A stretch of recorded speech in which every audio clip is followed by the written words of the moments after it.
Yo, yo, yo, yo, yo, yo, yo. What up, Schmieders? What up, y'all? If you're new, welcome. If you're returning, what up? Don't forget to rate, comment, and subscribe. And check out my mixtape, Love&Hiphop, in the description below. But here we go. Another react video. 25 famous people who failed at first. Let's just get into it. Now let's go jump straight into it. So obviously you can see, I guess Jay-Z is first. I don't know if they're trying to say he failed the hardest or he's just first on the list. I don't know how the list is organized, but let's get into this. Coming up at first, Jay-Z couldn't get any record label to sign him. Life in the Brooklyn Marcy projects was certainly a hard knock life. He dropped out of school, was selling crack, and had been shot 3 times. He knew that music was all he wanted to do with his life, but he couldn't get anyone to take notice of his first CD. So what did he do? He began selling his CD out of the boot of his car. The dude is now listed to have a net worth upwards of $650 million.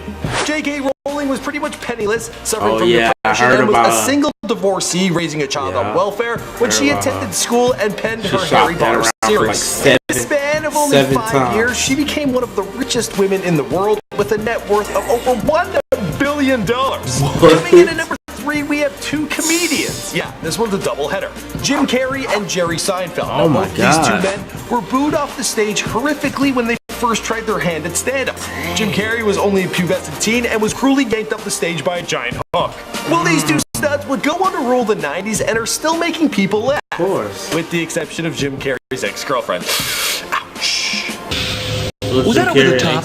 I can never tell. Who's Jim Carrey's ex-girlfriend? Actress Carey Mulligan was rejected from every single drama school she ever applied to. An auditor at Drama Centre London told her to be a children's TV show presenter instead. The good thing about working for children, well, you have fans for a good 20 years. The persistence, it would pay off, and Carey Mulligan would go on to star in Wall Street, Money Never Dies, Drive, and The Great Gatsby, where Leo, well, he was a little too creepy obsessed.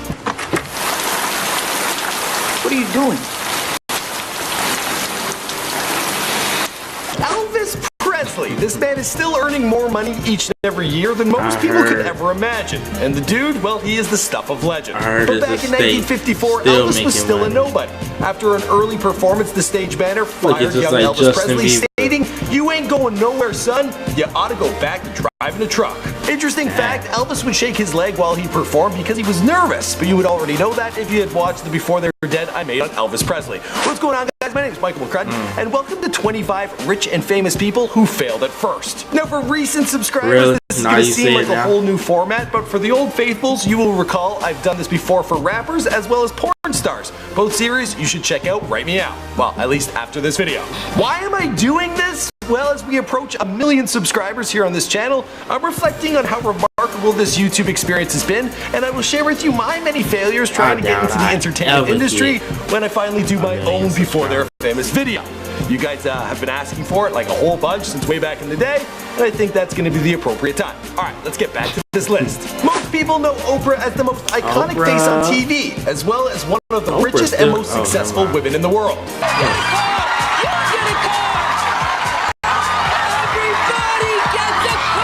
Before she was giving away cars, Oprah suffered through an abusive childhood, as well as numerous career setbacks. She was fired from her job as an anchor of the news station out in Baltimore for getting too emotionally invested in her stories.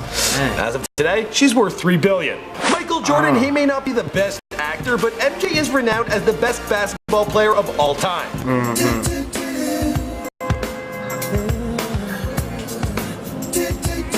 Let's see if I remember how to do this. Michael Jordan was actually cut from his high school basketball team. I'll let Amber tell that story. He tried out for the varsity basketball team, but during his sophomore year, he was only 5'11". He seemed too short to play at that level. Motivated to prove his worth, Jordan became the star of Ladies' junior varsity squad and tallied several 40-point games. The following summer, he actually grew 4 inches and trained rigorously. I believe I can fly. Moving on to the number 8 spot, we're going to take a look at Kurt Cobain's Before They Were Dead. By now, he had an ear for punk music, and there was a growing scene in his area. That's when he went out to discover a local group by the name of the Melvins. He auditioned for the group, but he was turned down. That's when he decided to start his own band. Here they are, Nirvana.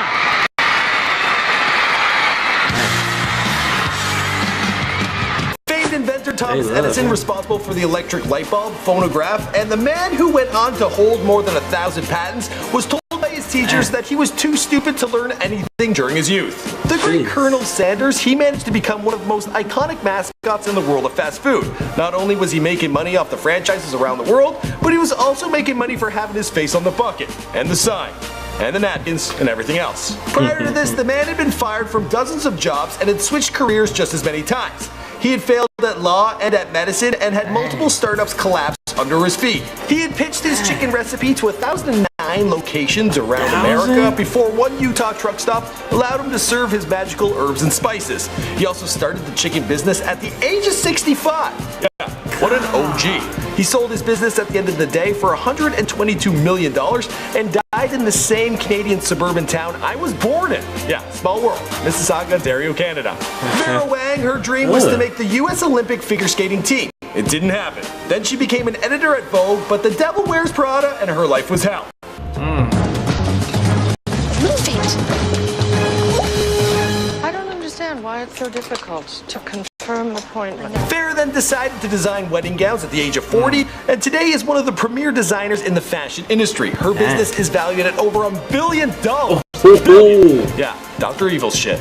Cowboy football coach Tom Landry brought the teams to 2 Super Bowl victories, 5 NFC championship victories, and holds the record of the most career wins. He also has the distinction of having one of the worst first seasons on record, winning absolutely no games and winning 5 or fewer over the next 4 seasons. He was essentially a laughing stock, but look at him now. The dude's swimming in Gatorade.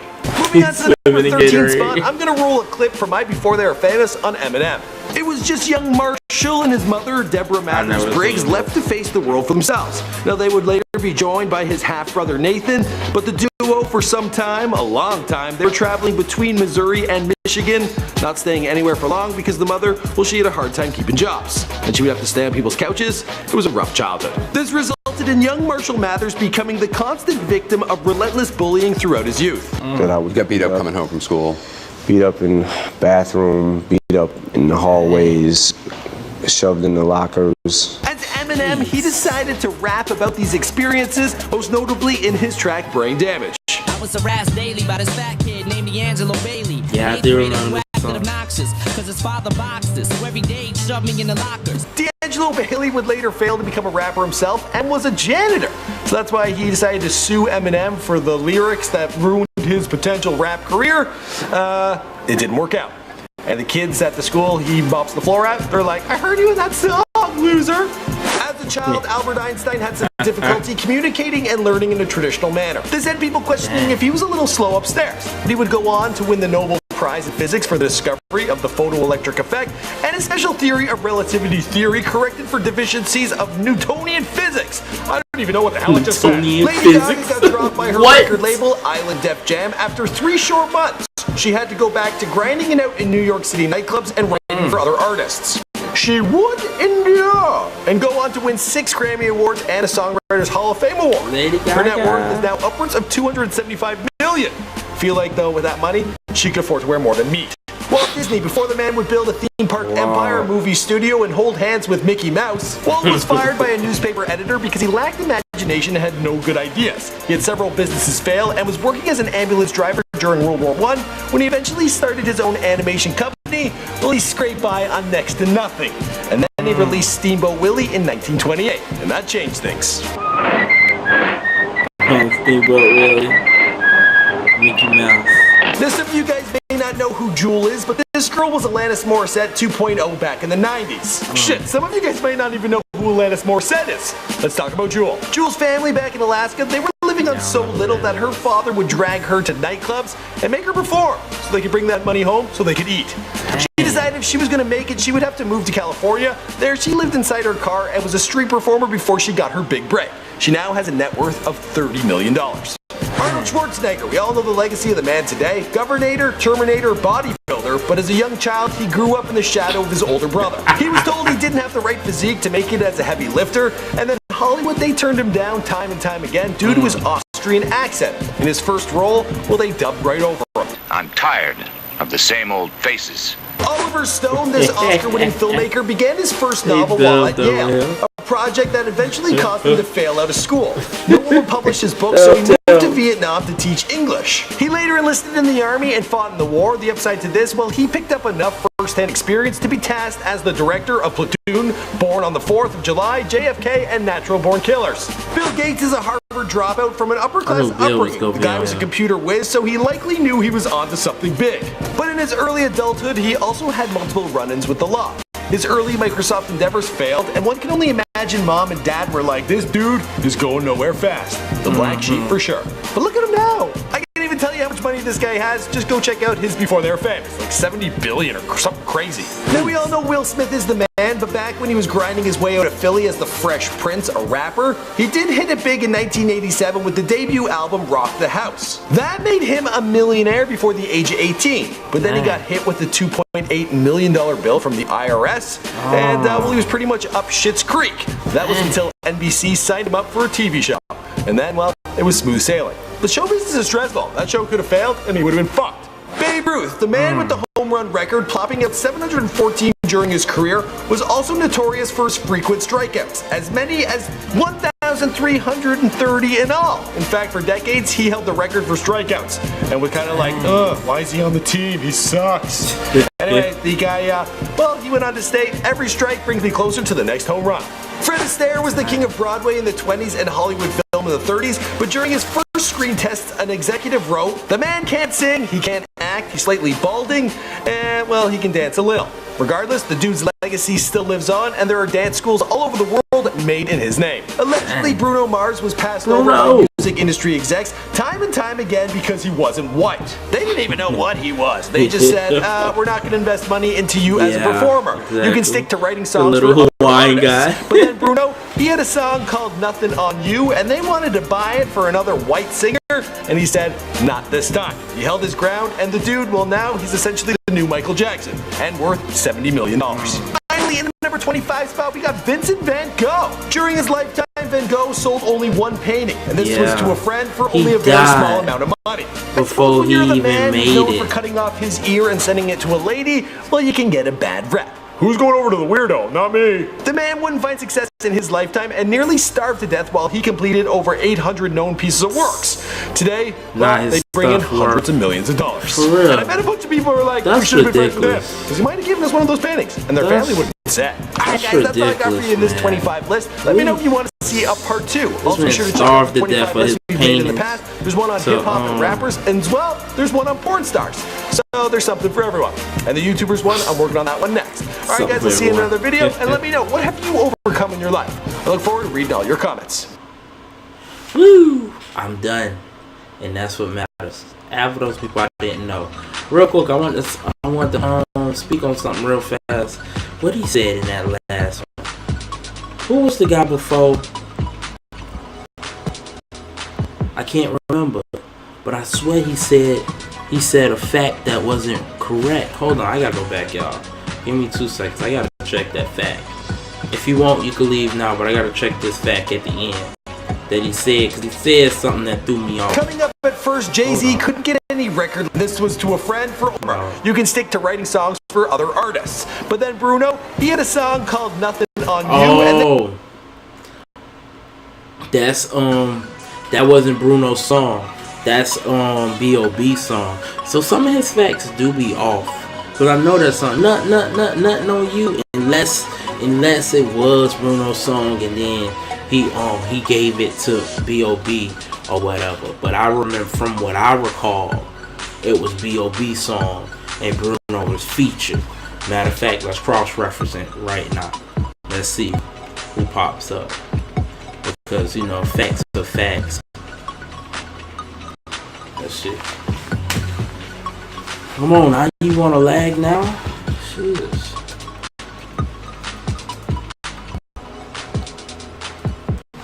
Come on, man. Really? Now? I got time for that. I gotta use the restroom and everything. That's what we doing? You know what? It's not working, so.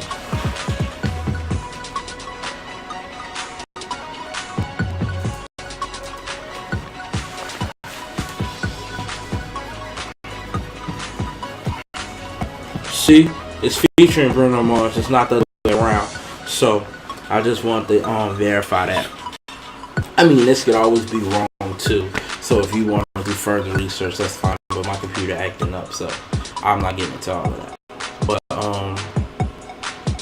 so yeah, I don't know how he gets his facts or where he gets his sources from. But some of his stuff I have noticed be off just a little bit. Like y'all said about Prince's name, and Prince just decided to change his name or symbol.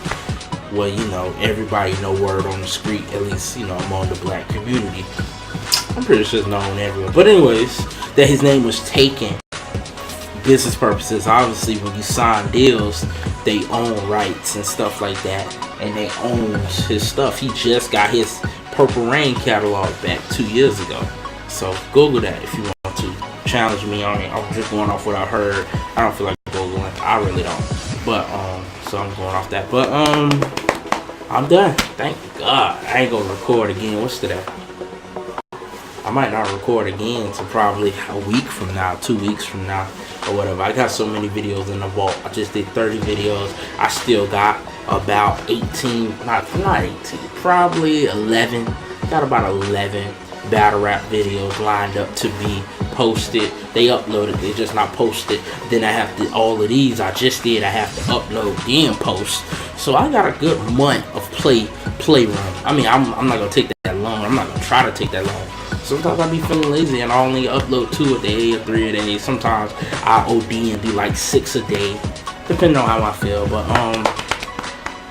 appreciate whoever rocking with me. I see the views. The views go up. Like it'll be 10 views, 20 views, 30, depending on what the video is. So that's good. That's good enough for me. Trust me. I'm used to having 3 to 8 views easily. So 20 views is an achievement to me. I would prefer at least minimum 100 views on each video, but it's all good. Beggars can't be choosers, right? So your boy Dust finna go check out my mixtape Love&Hiphop in the description below. Don't forget to rate, comment, and subscribe. 2 fingers to the side. DustDaRapper.